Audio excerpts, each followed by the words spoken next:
കുറച്ചധികം നാളായില്ലേ നമ്മൾ തമ്മിൽ കണ്ടിട്ട്. കുറേ കാര്യങ്ങളായിട്ട് ഞാൻ ഭയങ്കര ബിസി ആയിരുന്നു.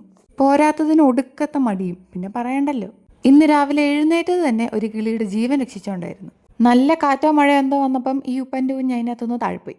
പിന്നെ പൂച്ചയൊക്കെ കാണുന്നതിന് മുമ്പ് തന്നെ ഞങ്ങൾ അതിനെ റെസ്ക്യൂ ചെയ്തു. ഉപ്പനെ കണ്ട അന്നത്തെ ദിവസത്തെ സന്തോഷം പോകുന്നതാണ് എൻ്റെ ഒരു ഇത്. ശരിക്കും പറഞ്ഞാൽ അത് എൻ്റെ അല്ല, എൻ്റെ കസിനാണ് അതെന്നോട് പറഞ്ഞത്. ഒരു ദിവസം കടയിൽ പോയിട്ട് വന്നപ്പോഴത്തേക്കും ഞങ്ങൾ ഉപ്പനെ അപ്പോൾ അവൾ എൻ്റെ അടുത്ത് പറഞ്ഞ് വേഗം പച്ച കളർ ഇലയെ കയറി അങ്ങ് പിടിച്ചോളാൻ, അല്ലെങ്കിൽ അന്നത്തെ ദിവസത്തെ സന്തോഷം പോകുന്നു. ഞാനുണ്ടോ അതുമെല്ലാം അനുസരിക്കും. ഞാൻ പറഞ്ഞേ എൻ്റെ സന്തോഷമൊന്നും എവിടെയും പോകത്തില്ല എന്നും പറഞ്ഞ് നേരെ വീട്ടിലോട്ട് കയറി ചെന്നത് മാത്രമേ എനിക്ക് ഓർമ്മയുള്ളൂ. അമ്മയുടെ ഇന്ന് പടക്കേന്ന് പറഞ്ഞാണ് എനിക്ക് 2-3 കിട്ടിയത്. അന്ന് തൊട്ട് ഉപ്പനെ കാണുമ്പോൾ എനിക്ക് വല്ലാത്തൊരു ട്രോമയാണ്. പിന്നെ എപ്പോൾ ഉപ്പനെ കണ്ടാലും ഒന്നെങ്കിൽ ഞാൻ പച്ച ഇലയിലേക്ക് കയറി അങ്ങ് പിടിക്കും. ഈ പച്ച ഇലയൊന്നും കിട്ടാത്ത സമയമാണെങ്കിൽ ഒരു 10-15 വട്ടം പച്ചാന്നിങ്ങനെ പറഞ്ഞോണ്ട് നടക്കും. കഥ പറഞ്ഞ് നമ്മളിവിടെ ഫേസ് മാസ്ക് ഉണ്ടാക്കി കഴിഞ്ഞു. വീട്ടിലിരിക്കുമ്പം ഇങ്ങനെ എന്തെങ്കിലുമൊക്കെ അങ്ങ് ചെയ്യണം. അത് മാത്രമല്ല, എൻ്റെ ഫ്രണ്ടിന്റെ ചേച്ചിയുടെ കല്യാണം കൂടെ ഉണ്ട്. അപ്പം നമ്മൾ കുറച്ച് ഗ്ലോ ഒക്കെ ആവണം. ഇതെല്ലാം കൂടി ഇട്ട് വന്നപ്പം എനിക്ക് എന്നെ തന്നെ കണ്ടിട്ട് എന്തോ പോലെ. ഒരു ദിവസം എന്തൊക്കെ മണ്ടത്തരങ്ങൾ കാണിച്ചാൽ മതിയാവും.